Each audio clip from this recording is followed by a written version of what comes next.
ನಮಸ್ಕಾರ. ಸಂಸದ ತೇಜಸ್ವಿ ಸೂರ್ಯ ಅವರ ಮನೆಯಲ್ಲಿ ಈಗ ಸಂತೋಷ ಮನೆ ಮಾಡಿದೆ. ಈ ಸಂತೋಷಕ್ಕೆ ಕಾರಣ ಏನು ಅಂತ ಹೇಳಿದ್ರೆ ಅವರ ಮನೆಗೆ ಹೊಸ ಅತಿಥಿಯೊಬ್ಬರ ಆಗಮನ ಆಗಿದೆ. ಈ ಅತಿಥಿಯನ್ನ ಅವರು ಬಹಳ ಪ್ರೀತಿಯಿಂದ ಲಕ್ಷ್ಮಿ, ರಾಧೆ, ಗೌರಿ ಅಂತ ಹೇಳಿ ಕರೀತಾರೆ. ಹಾಗಾದ್ರೆ ತೇಜಸ್ವಿ ಸೂರ್ಯ ಅವರ ಮನೆಗೆ ಆಗಮಿಸಿದ ಈ ಹೊಸ ಅತಿಥಿ ಯಾರು? ನೀವೇ ನೋಡಿ.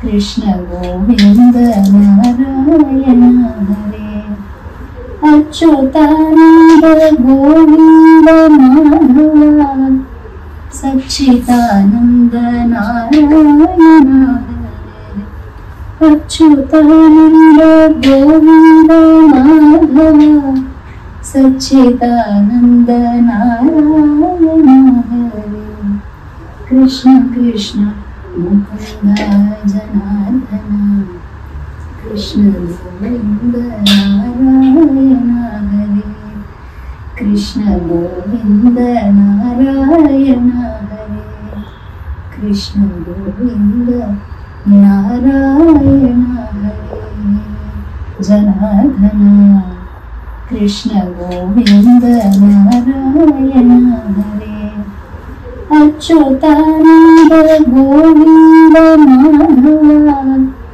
ಸಚ್ಚಿದಾನಂದ ನಾರಾಯಣ ಹರೇ ಅಚ್ಯುತಾನಂದ ಗೋವಿಂದ ಮಾಧವ ಸಚ್ಚಿದಾನಂದ ನಾರಾಯಣ ಹರೇ ಕೃಷ್ಣ ಕೃಷ್ಣ ಮುಕುಂದ ಜನಾರ್ದನ ಕೃಷ್ಣ ಗೋವಿಂದ ನಾರಾಯಣ ಹರೇ ಕೃಷ್ಣ ಗೋವಿಂದ ನಾರಾಯಣ ಹರೇ ಕೃಷ್ಣ ಗೋವಿಂದ ನಾರಾಯಣ